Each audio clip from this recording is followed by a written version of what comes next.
We all know that as electronic systems become smaller, faster, and more power efficient, the reliability of every component in the power path becomes increasingly important. So, your choice of a capacitor could make all the difference when it comes to stability, operational life, and ESR. One great choice for these solutions are polymer tantalum capacitors. They check all of those boxes and more. But under certain operating conditions, these capacitors can exhibit a phenomenon known as anomalous charging current, or ACC. So, what should you do if ACC is a concern with your next design? Well, start with this here Chalk Talk, of course. Hi, I'm Amelia Dalton, host of Chalk Talk. In this episode of Chalk Talk, Hannah Hairston from Kyocera AVX and I explore the what, where, and how of anomalous charging current. We also investigate the potential effects of ACC in switching power supplies and satellite power conversion, and the Kyocera AVX capacitor solutions that have made ACC concerns a thing of the past.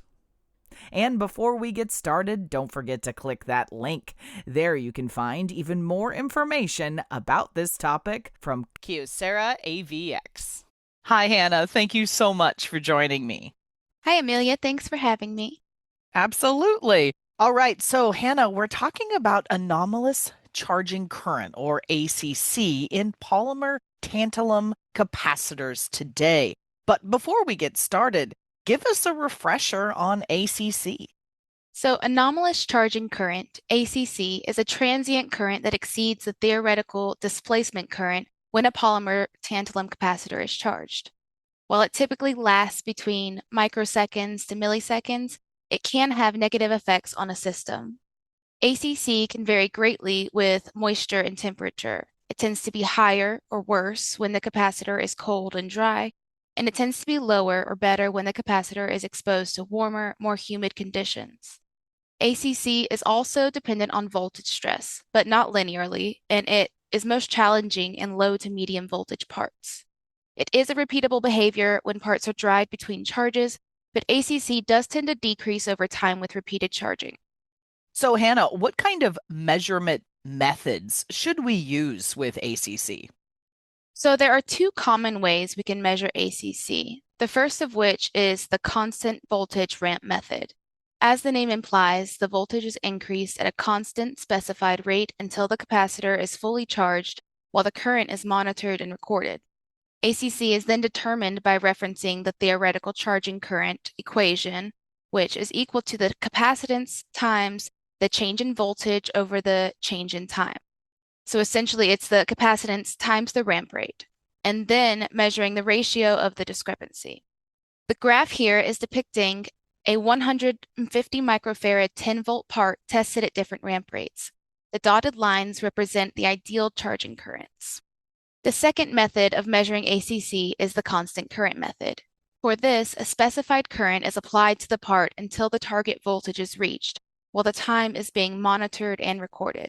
ACC can then be determined by referencing the theoretical time to charge, which is the capacitance times the voltage over the applied current.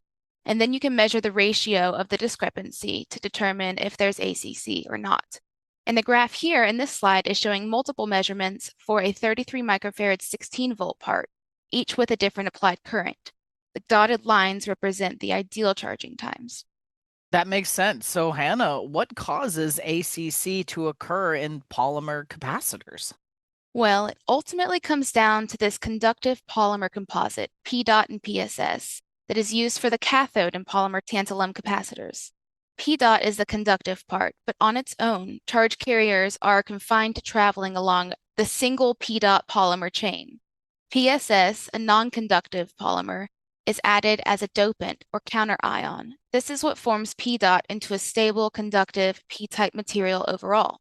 So under applied voltage, the charge carriers can now hop between chains and flow through the material instead of just this single chain.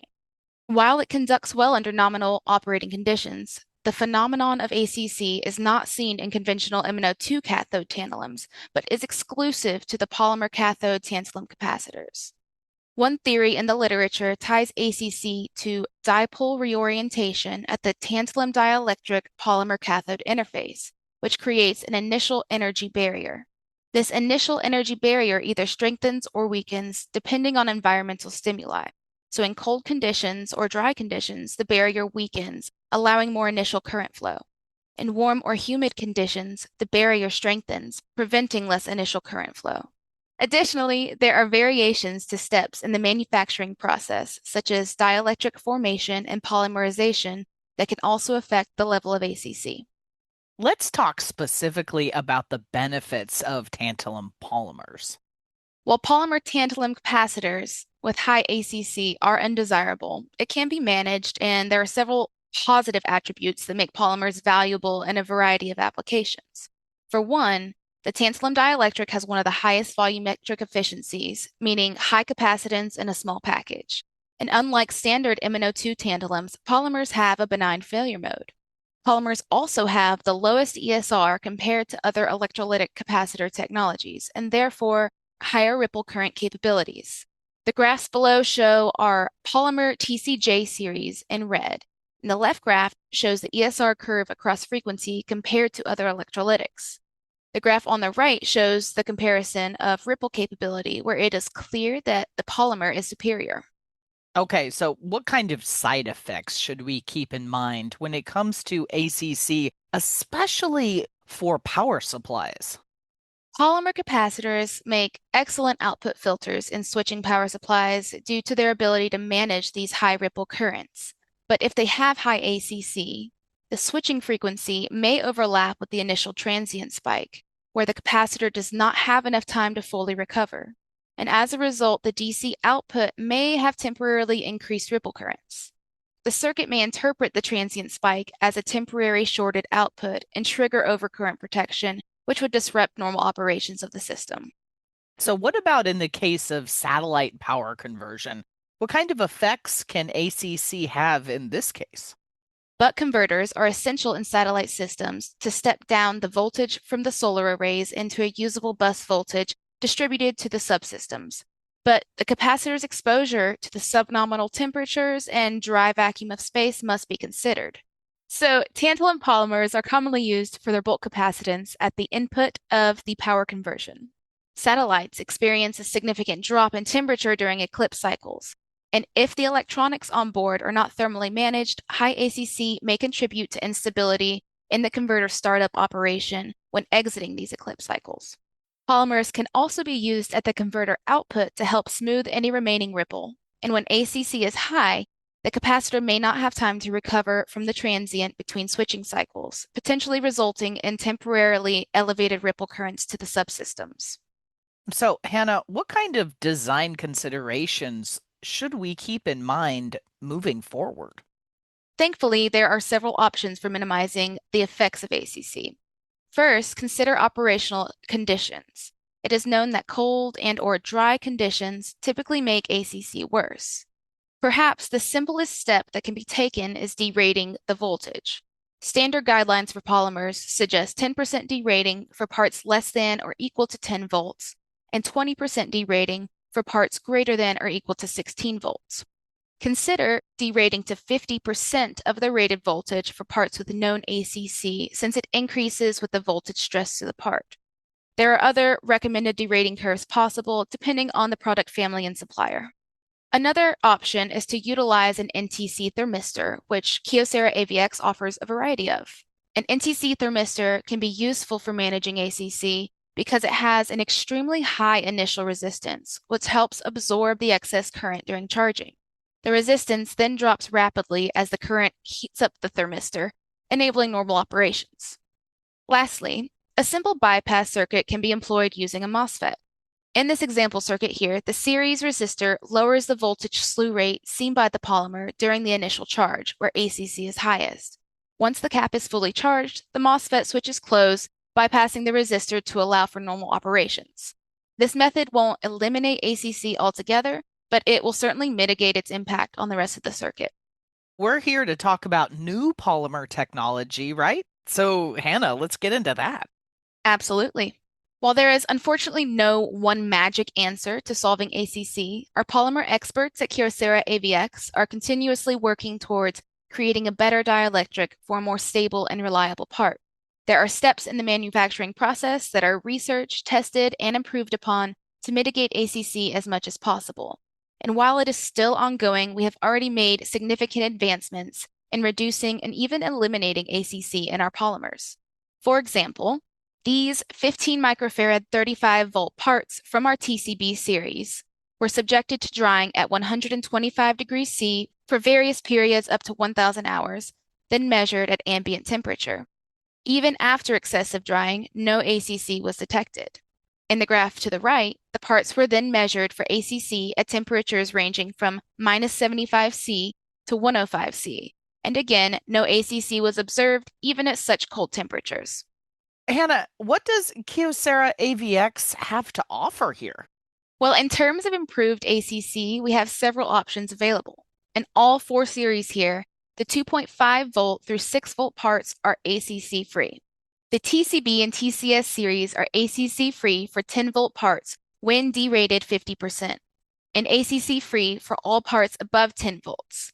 The TCJ and TCN series have partially resolved ACC for 10 volts, 16 volts, and 20 volt parts, and ACC free for parts rated 25 volts and up. We also have a hermetically sealed option, the TCH series, which is completely free of ACC. The data in these graphs show ACC measurements performed at multiple temperatures and provide a side-by-side comparison of the old technology versus the new technology. These graphs are from a technical paper written by our ACC experts titled Polymer Tantalum Capacitors with Suppressed Transient Current, and it's a valuable resource available for anyone who would like to understand more about the testing involved and improvements made to our polymer capacitors. Fantastic. Okay, so Hannah, how do these different solutions compare? The TCB, TCS, and hermetically sealed TCH series are COTS Plus qualified and are therefore viable options for certain military and space applications. The TCB and TCS series capacitance options range from 2.2 to 1,000 microfarads and are offered in 3 different case sizes to fit specific application needs. The TCH series is available in 3 different termination styles, with the capacitance ranging from 22 to 330 microfarads and the voltage from 10 volts to 100 volts. Among other applications, parts from these 3 series are often used in AC-DC power supplies and DC-DC converters for various signal processing functions. Now, for more general purpose applications, the TCJ and TCN series are available in even more sizes and offered in cap values ranging from 0.047 to 470 microfarads. The TCJ has the largest voltage range from 2.5 volts to 125 volts. Both the TCJ and TCN series are used in numerous consumer applications such as phones, tablets, LCD TVs, and power supplies. The main difference being that the TCN series is a low-profile design with under-tab terminations, making it ideal for small devices. In conclusion, our portfolio of polymer capacitors delivers meaningful improvements in ACC performance that will continue to progress. Fantastic. Well, Hannah, I think that's all I have time for today. Thank you so much for joining me. Thanks, Amelia. And before we go, you didn't forget to click that link, did you? There you can find even more information about this topic. For Chalk Talks, I'm Amelia Dalton from eejournal.com.